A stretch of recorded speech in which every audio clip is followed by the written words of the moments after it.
Mr. Secretary General of the Arab League, Dr. Ahmed Aboul Gheit. How are you? I'm fine, thank you. Your Excellency, first of all, many thanks for giving me the opportunity to talk to you about your book, which I'm going to show in a minute. Thanks to the Arab League, thanks to the office, the Berlin office of the Arab League, for the efforts to bring me here, especially Mr. Hassan Ibrahim, who did everything to make it possible. I myself, I'm Udo Steinbach. I'm a professor writing books like you. And I'm not only writing books. no, you are doing politics, and I'm raising questions about politics, what the professor or journalist normally would do.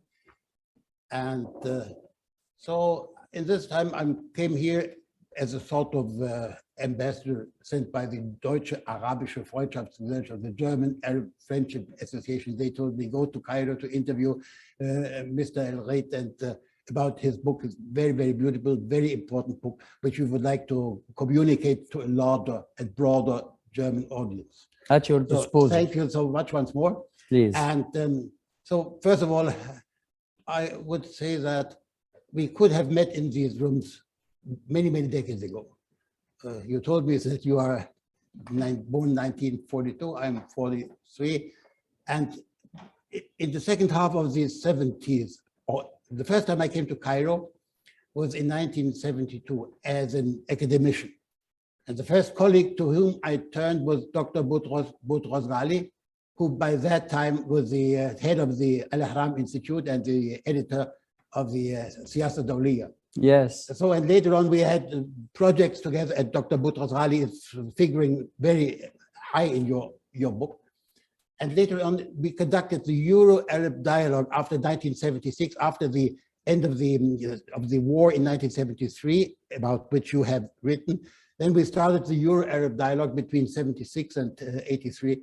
And I came here to Cairo in 77, 78, and probably on the corridors we have... most probably we have seen each other without knowing each other. We have seen each other, and now we know each other in person. Thank you for this opportunity. No, welcome to Cairo, really and truly welcome to Cairo. Thank you so much. So we are going to discuss the book I'm going to show here. I hope that it's going to be seen in Germany. A book, the title of which is Witness to War and Peace, Egypt and the October War and Beyond. It's it's not the only book you wrote. You had written another book. Probably you can say a few words about that as well, but this is the book we are going to discuss about. So it's starting, or it's dealing with the, as you said, it's dealing with the October War. And I personally remember I was at the beginning of October 1973, I was in Athens. And from a hill, I looked down to Piraeus, to the port of Athens, and I saw a number of battleships there. And I asked myself about the battleships. I went and I was informed that these battleships were American and that a war had started between Israel and Egypt and Syria, on the Sinai Peninsula. So now we are touching the subject. And my first question would be concerning the book. What was the situation? What was the political environment within which President Sadat by the time decided to go to war? And why did you dedicate this to the 1973 war? Obviously, you consider the 1973 war a milestone in the recent history of Egypt. Exactly. So I wanted to say that as Egypt was defeated in 67 in the 6 Days War, the Israelis occupied Sinai. And Sinai is an important part of Egyptian territory. So the Egyptians decided that that occupation cannot last forever, and that Egypt will have to take back or to regain its sovereignty on Sinai. Typical to what had happened in 1956, when the British, the French, and the Israelis connived together, the three of them, and attacked Egypt, occupying or allowing Israel to occupy Sinai. So the Egyptian decision was acting on two axes. The first was a political axis, trying to restore Egyptian sovereignty on Sinai through political diplomatic activity. And a second axis, building up Egyptian military potential if there would be need to use force to liberate Sinai. So that was the context of Egypt, say on the evening of the 9th of June 1967, with the Egyptian defeat. So President Sadat, when he assumed responsibility governing Egypt in 1970, after the death of President Gamal Abdel Nasser, his decision was to follow both courses, diplomatic as well as possible military if need be. He tries, and I state this in the book, he tries all means of available to him to convince the Israelis to withdraw from Sinai. And they were obstinate, stubborn, didn't accept any settlement for the conflict through peaceful means. So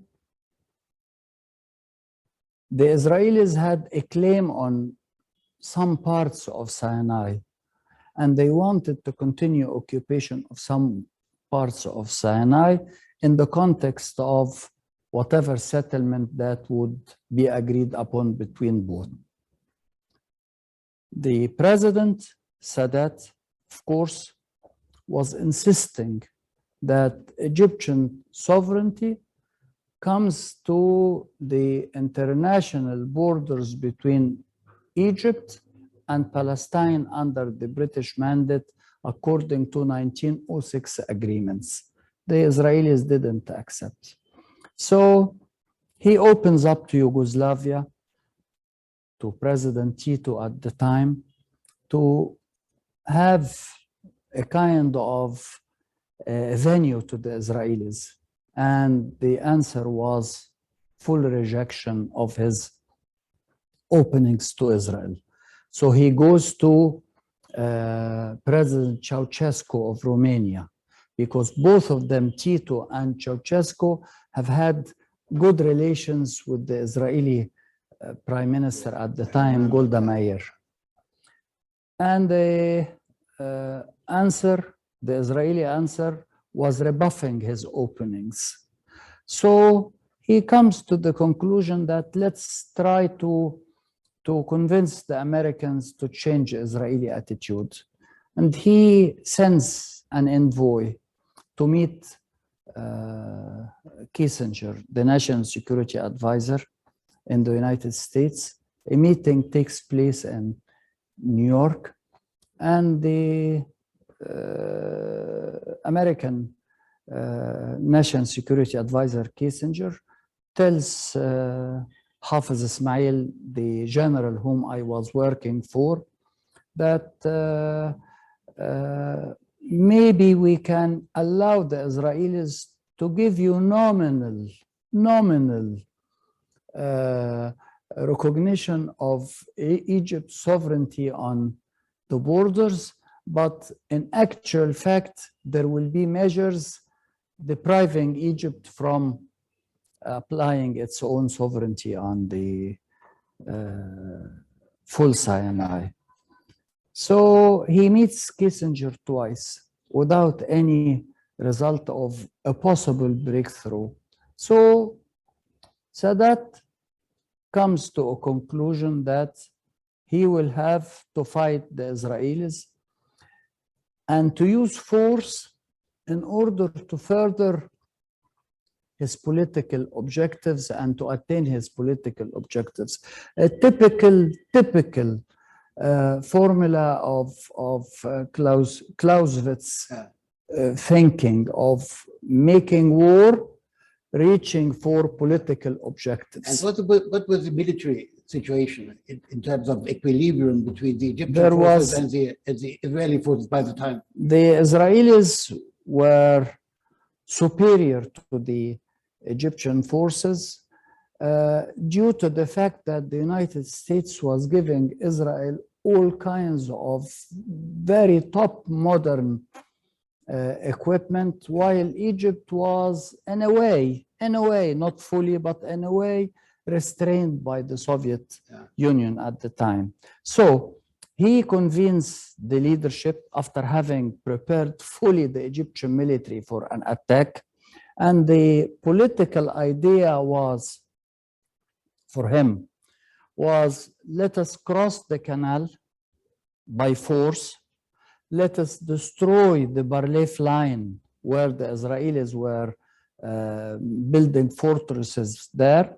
And let's acquire a stretch of territory not exceeding 10 miles in the west of Sinai across the Suez Canal. And as we hold to the territory and consolidate our military presence across the canal, we will compel the Israelis to come forward to negotiate with us according to our own objectives as regaining back fully Sinai. He holds a meeting on the 30th of September 73, 6 days before the war. Yeah.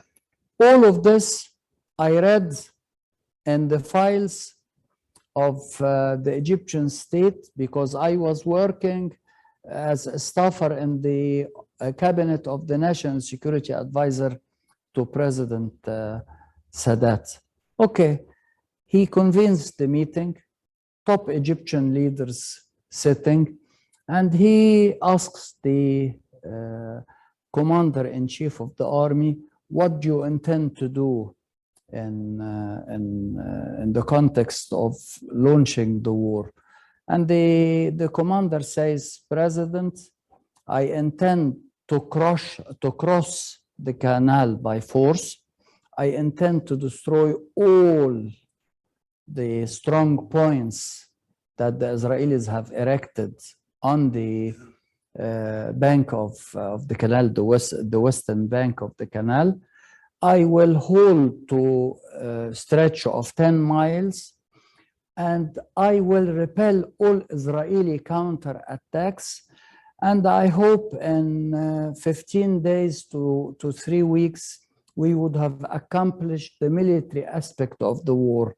And I leave it to you, but I will give you a force capable enough to repel Israelis.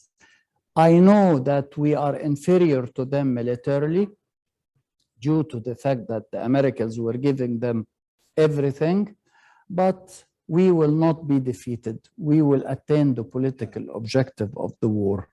And on the 6th of October, he launches himself against the Israelis with a full surprise. Yeah. But I wanted to add one single point here, political points, how he reached the conclusion that he has to go to war. The Egyptian foreign minister at the time was a person by the name of Dr. Zayat. And in New York, Zayat meets Kissinger, trying again to convince him to mediate and to use the American influence to convince Israel to withdraw. And Kissinger tells him, I don't have enough time to waste on the Middle East issue or the Israeli-Egyptian dispute. I do not have time. Yeah. Not only I do not have time, those who have been defeated in 67 have to pay a price or change the dynamics and the equation, or change the dynamics of equation, Yeah. meaning for the listener that you change the situation. So Sadat decided to change. Green light for sort of attack, or do you mean? Absolutely. Yeah.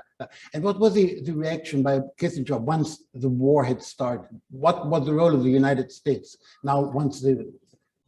Kissinger got in touch with Zayat, the Egyptian foreign minister, who was attending at the time the General Assembly meeting, because the General Assembly meets every year in September, and September, October. So Zayat was there in New York attending the UN session.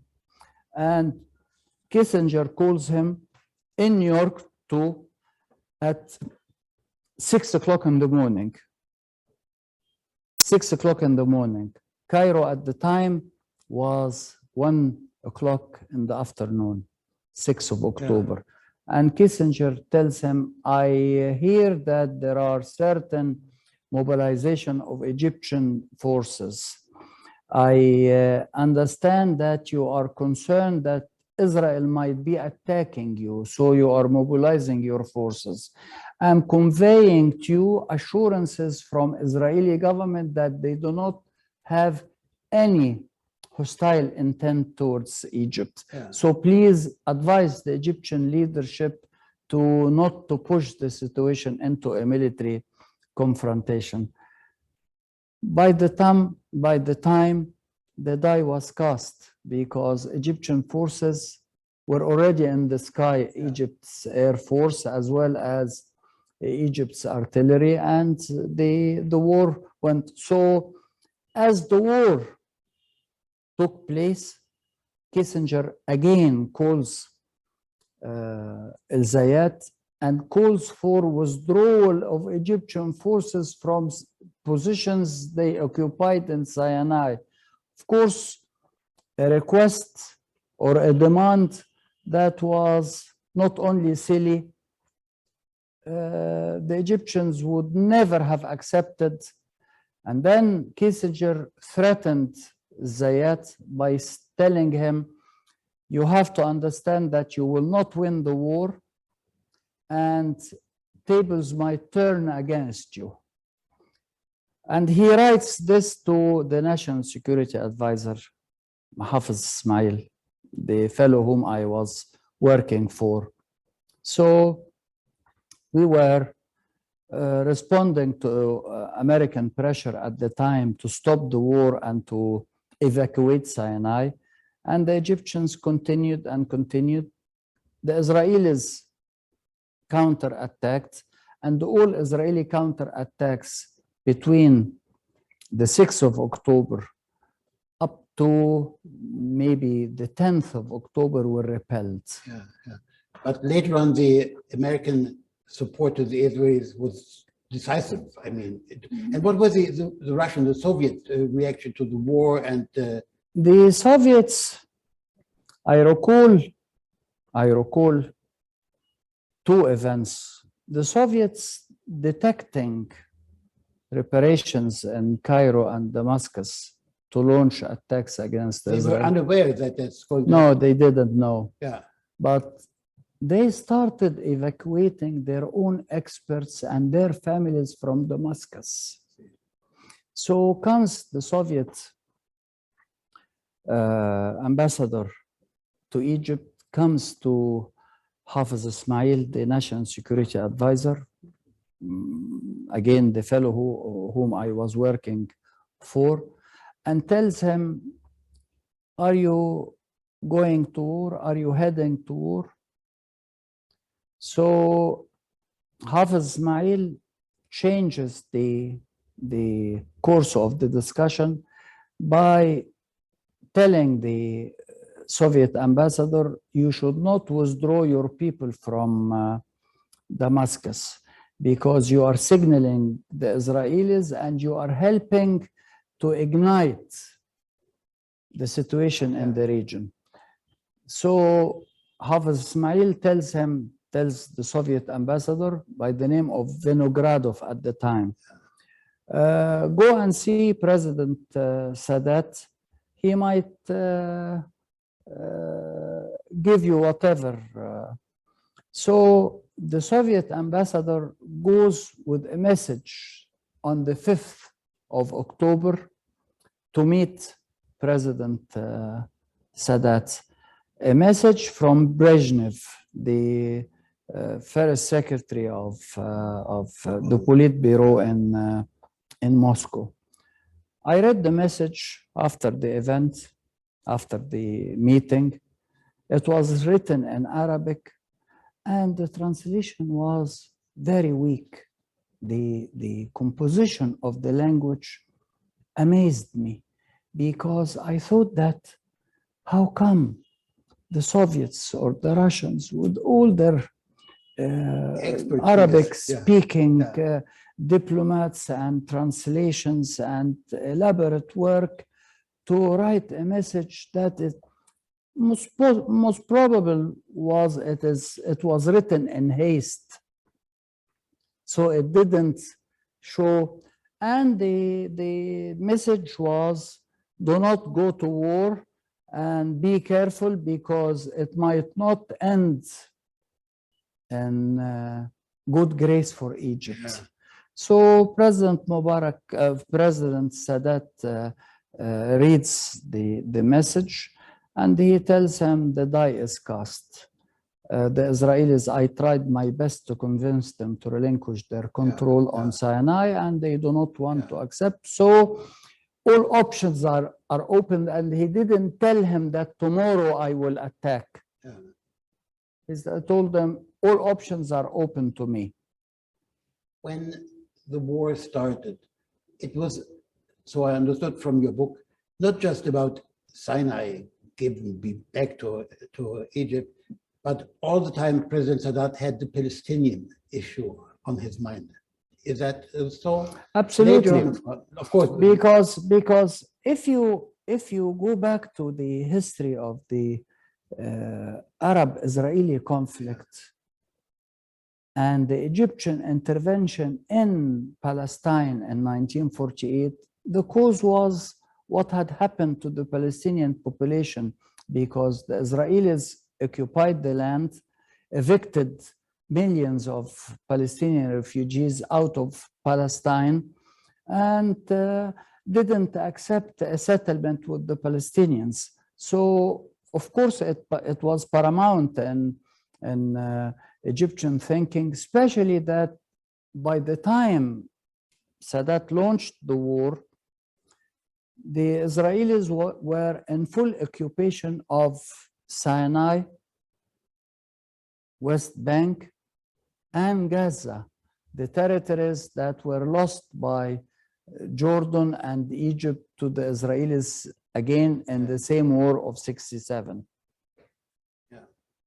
So just to quote you, before we move from war to peace, it sounds a bit emotional, but it shows how important this event has been.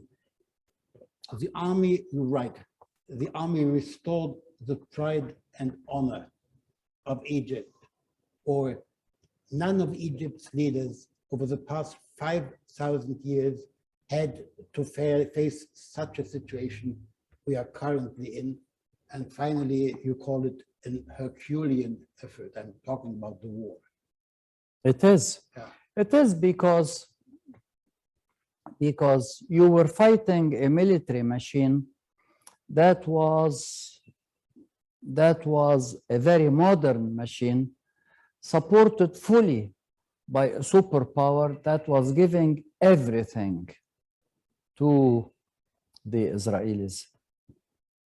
Egyptian territory was occupied, and the Egyptian nation was angry, and at the same time knowing that they are not a nation that can be subdued So they were eager to get back to the Israelis.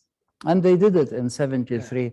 And thank God that the Israelis missed the writing on the wall, as they say. The writing on the wall, the Egyptians were mobilizing. The Egyptians were warning. The Egyptians were telling the Israelis, we want a peaceful settlement with you. And I have to tell you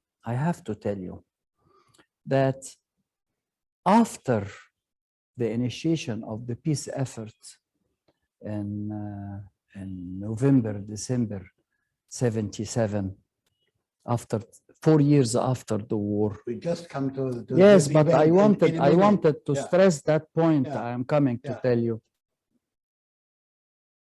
The Egyptians and the Israelis initiate military discussions on how each party perceives the position of the other in relation to ending of the occupation. And the Egyptian negotiators come back and say, well, the Israelis are asking to have 3 huge Air Force bases inside Sinai, maintained by Israeli armed forces. And they want links to Israel on certain highways that would come under their control inside Egyptian territory. And at the same time, they have some settlements overlooking the coastal line in Sinai. They want to maintain them with 10,000 citizens, Israeli citizens living on Egyptian territory, being protected by Israeli armed forces and under Israeli law. So who would accept that? So it was obvious that there was a claim by Israel on Egyptian territory, even despite the fact that the Egyptians launched war and then the Egyptian initiated peaceful effort to regain fully Sinai. That's now the second point. Absolutely. We come to the second part of your book, which is really moving it at some point. So tell us about the Sadat initiative to go to Jerusalem. Who was behind it? Was it taking decision totally by himself? Or? I tell you. Kissinger intervenes at the end of 73 war and prepares to because now the situation is suitable for his own intervention. And he wants to create a situation whereby he would be friends to Egypt, to Israel, to Syria, and deprives the friendship of these parties to the Soviet Union. It was a Cold War at the time. So he offers the Egyptians what he called disengagement between the forces of Egypt and Israel and the front. The front was so complicated and so like a puzzle, like a jigsaw puzzle, to the point that he prepares for both parties to disengage. That was a first disengagement for Israeli army to go beyond the stretch of the 10 miles of the Egyptians that were acquired during the war. Then there was a second disengagement, taking the Israelis deep inside Sinai, 50 miles inside Sinai. Then there was a stagnant situation, a stalemate, whereby the situation didn't move much, and a change of administrations in Washington, and Sadat was itchy, was feeling uneasiness. What to do now? Am I to go back again to a military confrontation? or am I to think of a different course? Yeah. At the time, the foreign minister of Egypt and the Russians and the Americans and everybody was offering the Geneva conference as a seat for finding a settlement between the Israelis and the Arabs. He felt that that Geneva approach would not accomplish what he was after. Sorry for interrupting. I have to little bit watch the clock. So let's come back to the visit to Jerusalem. Which Yes. All of us, we were overwhelmed. And again, I quote you from concerning the Israeli reaction. You complain in the book that Begin did not fully realize or deliberately ignored the amount of courage of Sadat and the risk he was taking. Absolutely. Yeah. Because here it is, a president who fought Israel, who witnessed hostility on the part of Arab countries and Arab populations towards Israel and the Israelis. And despite 30 years of conflict, of war, he decided to visit Jerusalem himself and to offer the Israelis a peace branch, an olive branch. And despite this, Begin comes to Ismailia, the summit between Begin and Sadat, and offers him a peace treaty that doesn't talk about, or at least gives in to Egypt as sovereignty on the borders, but with lots and lots of measures, as I narrated to you, air bases and settlements. And so there was no regard on the part of the Prime Minister of Israel to how far and the extent of Sadat going to in order to convince the Israelis of his good sort of intentions. So I was amazed. How come with all the effort and the sacrifice he took upon himself and the risk he took upon himself as Egyptian leader, and the Israelis were responding with that kind of, we are sure of ourselves. No, Sadat could have gone to war again because he had enough experience and a solid armed forces behind him. So at this point again, I feel the Americans coming into the picture, not Kissinger anymore, but Jimmy Carter. Yes. Could you say a few words about him and his attitude, his engagement in the... He was, in a way, a perfect president, in a way, because he took advantage of a situation. He didn't create that situation or prepare the grounds for that change of course, but here it is, an Egyptian president visits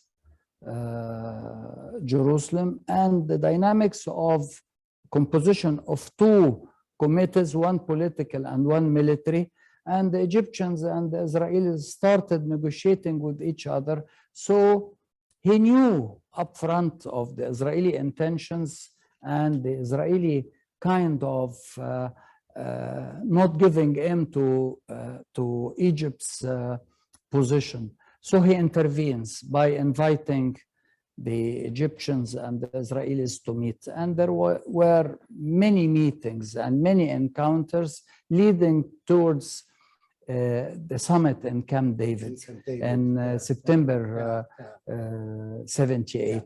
And probably at this point we should say a few words as well about what President Sadat had in mind, not just regaining Sinai, but all the time the Palestinian issue. He wanted, because the Israelis, as they came to Egypt, Menachem Begin, as he came to Egypt, there was that idea of autonomy for the Palestinians and the context of settling the Arab-Israeli conflict. autonomy for the Palestinians was not enough, because comes Dayan, comes Begin, comes Weizmann, the defense minister, and they tell President Sadat, we are the Palestinians. Imagine the Israeli prime minister is telling the Egyptian president, we are the Palestinians, we are the actual Palestinians, talking about her own Israeli population. And what we offered the Palestinian Arab, because there was a Palestinian Israeli and a Palestinian Arab. They stopped talking about this 20 years ago. But at the time, in 77, 78, they were talking about themselves as Palestinians. And I narrate it in the book, Yeah. I write it in the book. Yeah. They tell President Sadat, the maximum we will do is to allow them autonomy, whereby they run their own affairs inside the occupied territories, with the Israeli armed forces as the arbiter of the whole territory. And they can decide when to open their shops and when to close it. The president, of course, said that didn't accept the principle or the concept of autonomy for the Palestinians, because the Palestinians are a nation that has on its own right the right of self-determination. So he puts in counter to the Israeli position the right of self-determination. Comes President Carter on a visit to Egypt on the 4th of January 78, and he says the right of the Palestinians to determine their own future, meaning self-determination. And from there, the ball starts rolling, and comes Camp David, where in Camp David, negotiations would last for 11 days. I was there because I claim I was lucky enough. I serve in the team of the National Security Advisor during the war, and I serve in the team of the foreign minister, the Egyptian, and the team that was negotiating Israelis. So I have had that knowledge of both. And you end up with this very nice story.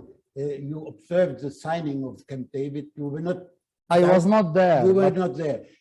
Because they returned to Washington. You watched on TV. Yes. The signing of the framework. Because the Egyptian foreign minister at the time was resigning, and being in his team, I couldn't participate. So, and you went back to the hotel and you found Dr. Osama El-Baz, whom I know personally very, very well. We invited him very often to Germany. You found him, the security advisor of the president, sitting on his bed in his room in nothing but his shorts. Yes. You asked him his opinion of the agreement. His answer, a single bird in English, bad. So can you elaborate a little bit? Yes, Osama al-Baz, all of us, you see the greatness of President Sadat, the greatness of President Sadat is that he managed to see often what others didn't see. He saw the need for a military confrontation and military action. Then he saw that he has attained the objective, the political objective of his confrontation with the Israelis. So why not to sign a statement, an agreement, the accords, and to go for a peace treaty with the Israelis, regaining back full sovereignty and continue negotiating on the Palestinian issue, aiming at finding a proper settlement for Palestine. His greatness was his ability to foresee what others didn't comprehend at the time. And I write, in all honesty, that going to Jerusalem was not my first option. I didn't understand the logic, but I came to embrace it after that, because he proved to me that it can be done.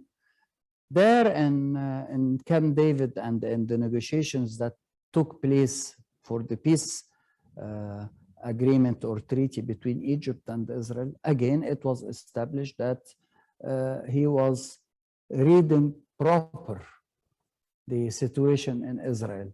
And what we are witnessing today is full peace between Egypt and Israel, with the Egyptians regaining every inch of their territory from the Israeli occupation.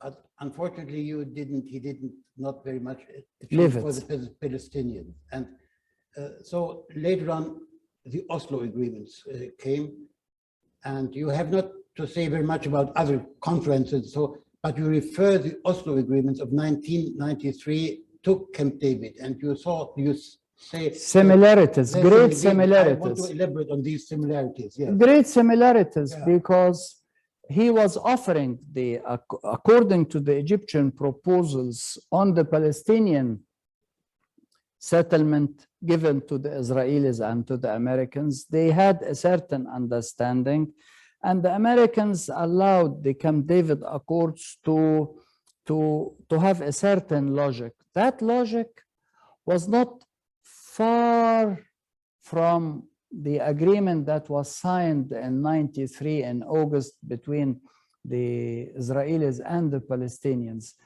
The sad thing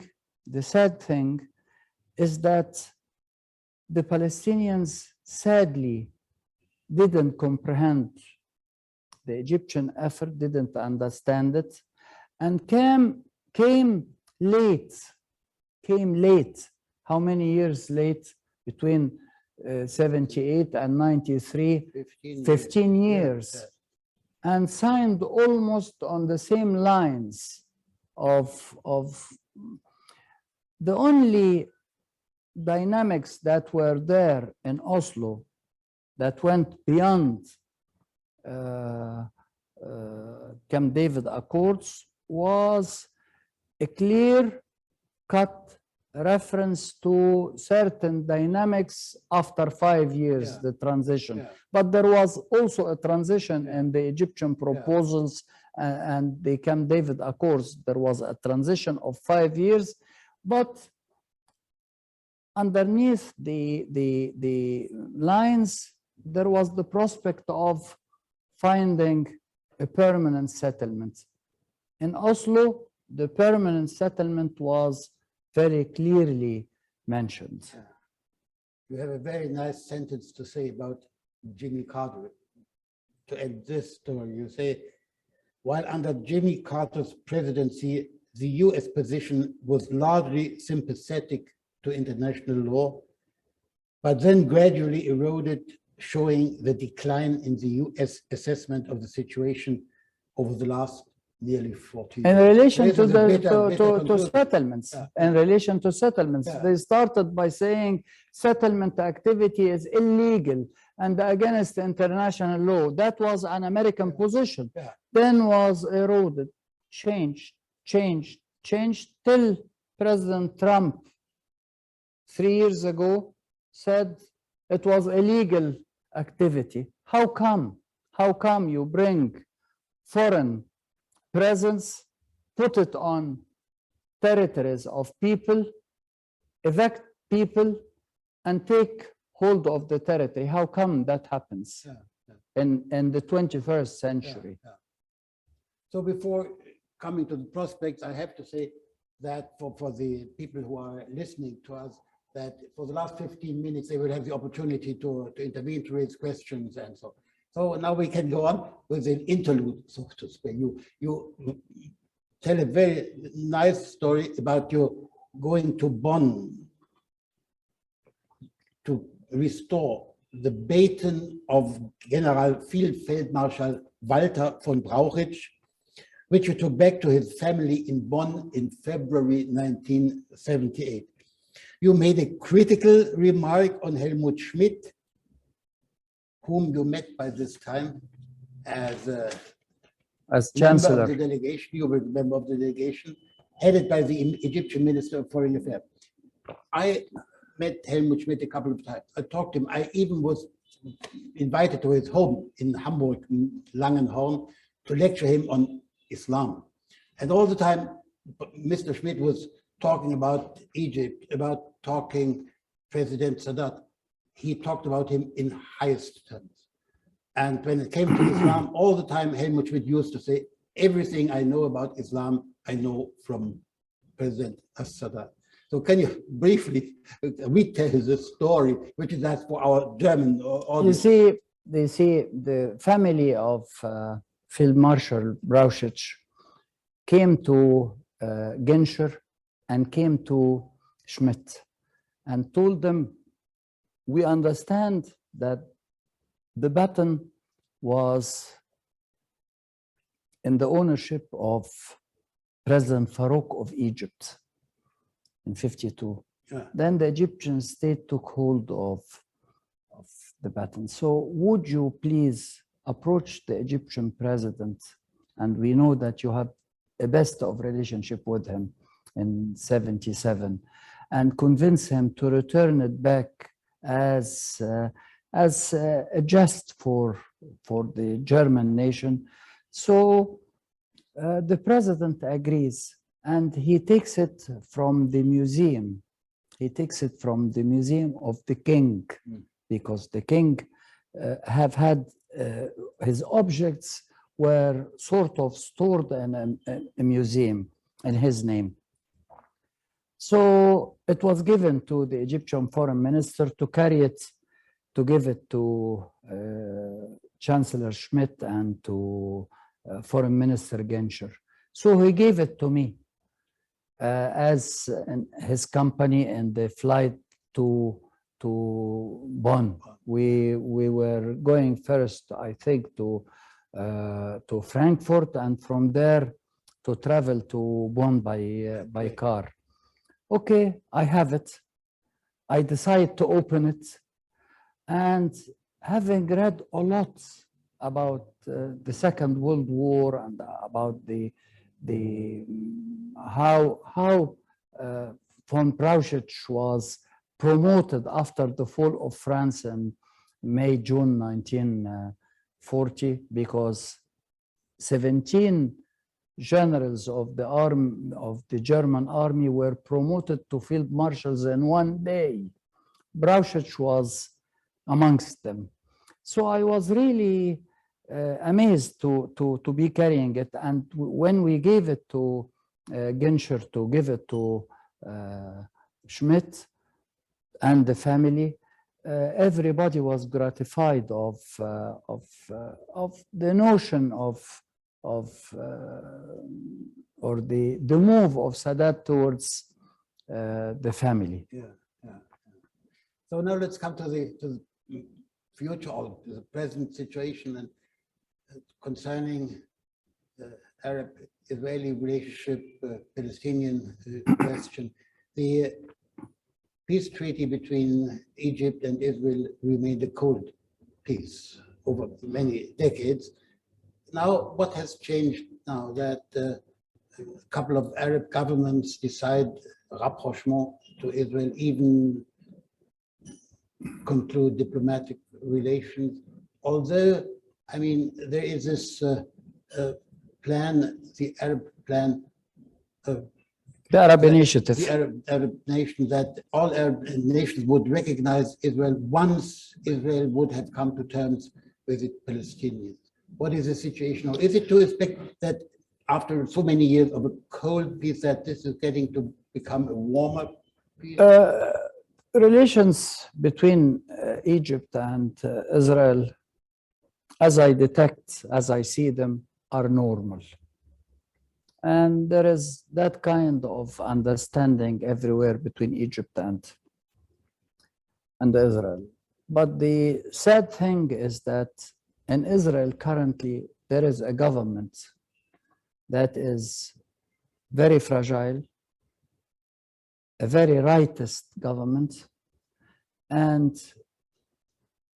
that government rejects all openings on the part of the Palestinians. And that government is again repeating the mistakes of Israeli governments that led Egypt to wage war. What I detect today is stalemate, stagnation, and in a certain point in time, I see, unless the world would embrace a settlement and a peace process, an active peace process, I foresee an explosion in the occupied territories, and I see an explosion between Israel and the Palestinian people. An explosion that both people would suffer and the world will suffer. And this is the message we are trying to convey to everybody. Please understand that the situation cannot continue like this. The Palestinians are eager to have their own state. Today, the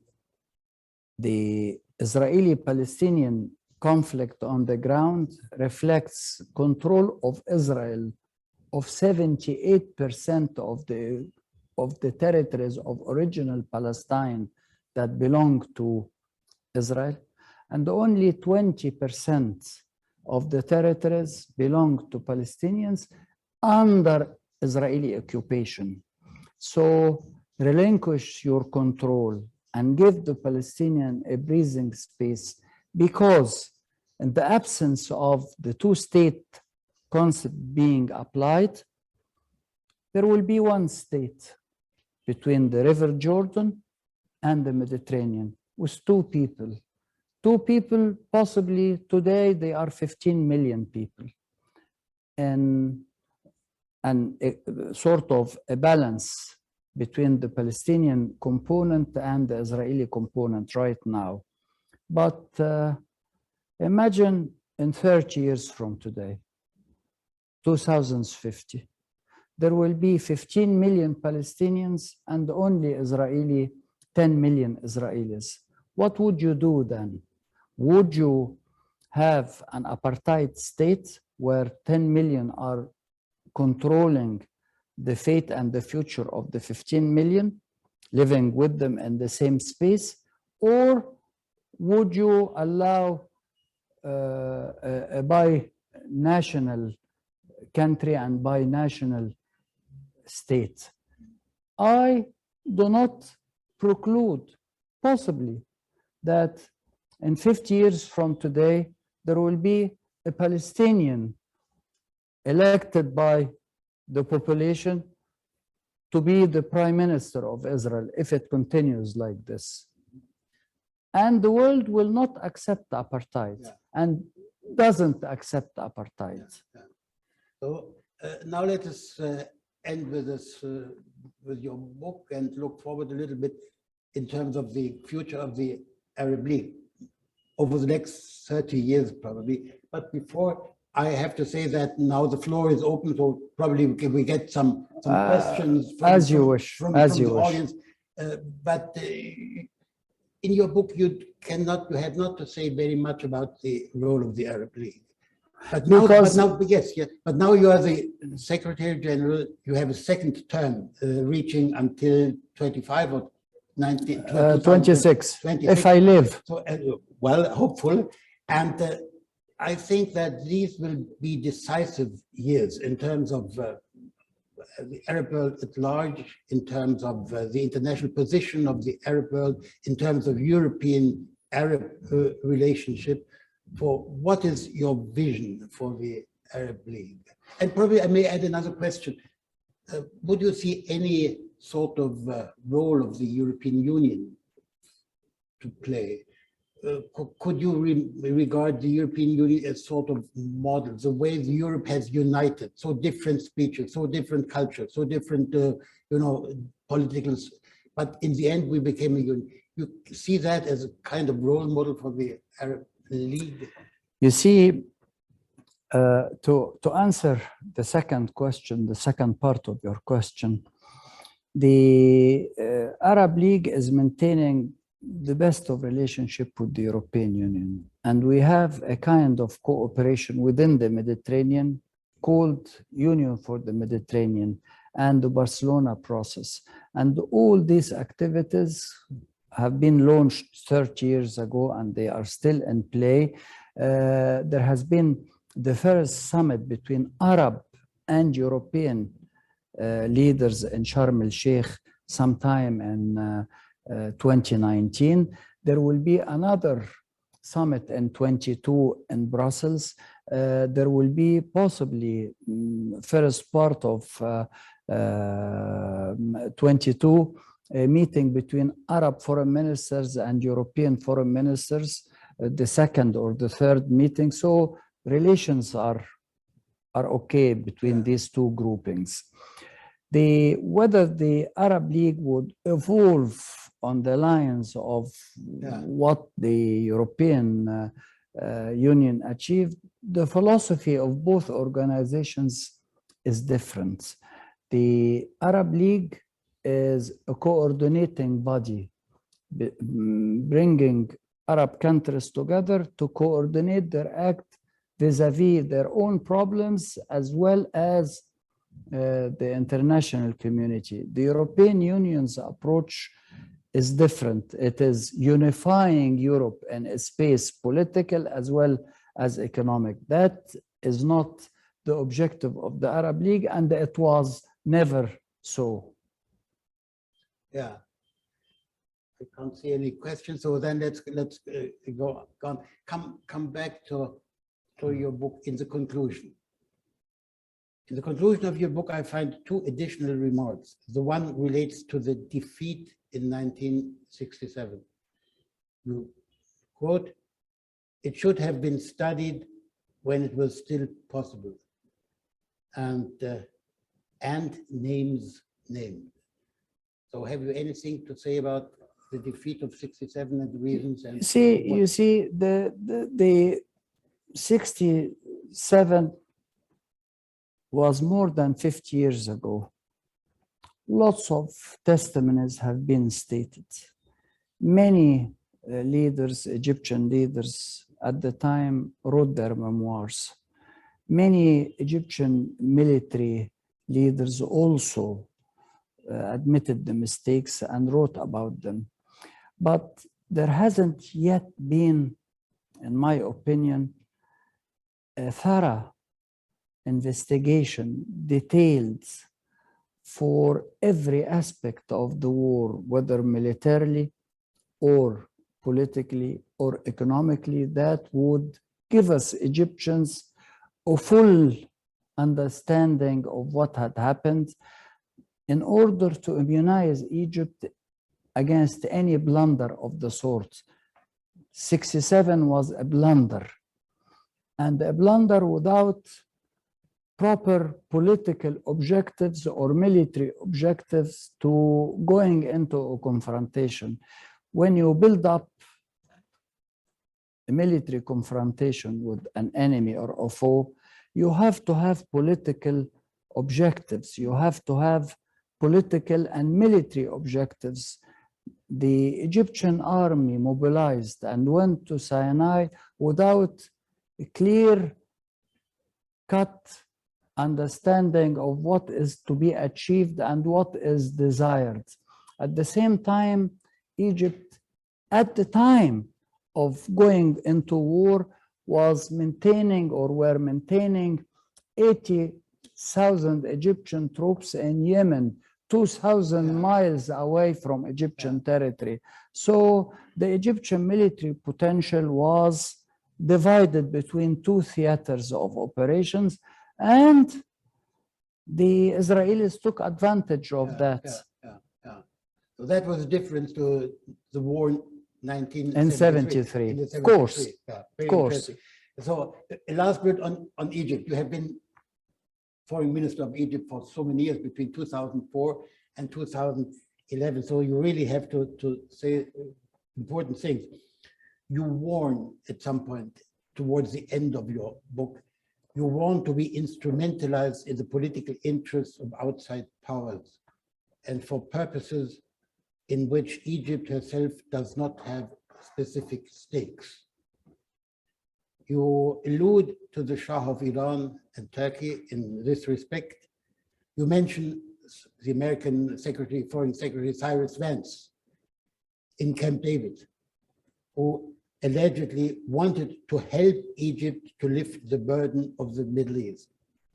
And you reflect with skepticism, and here I quote you again, was it prudent to convert our relationship with the United States to a quasi-strategic one, question mark? Was the Egyptian-Israeli peace treaty with its mutual checks and balances up to the Arabs' expectations, question mark? Did it contribute to the furthering of the political cause? It is my conviction today, your conviction today. At the time, in at the time, 2012. that these, like many other questions, remain unanswered. You see, I wrote, as I told you, I wrote 2 books after having left being foreign minister in 2011. I wrote 2 books in the span of 2 years. The other book is my testimony. It answers all the questions I'm posing or putting in this book, Witness to War and Peace. Egypt is a country that has a message. And Egypt has many faces. Egypt is Arab, is African, is Muslim, is Christian, is Mediterranean, is Asian in a way. So the role of Egypt as a state and people has been printed for the last 5,000 years. And it remains so. Egypt is a main player in affairs that would influence the region yesterday, today, or tomorrow. Have you finally to say a few words about German-Arab relationship? They are excellent. They are excellent. Excellent. And as foreign minister, they were always excellent. We maintained the best of relationship with the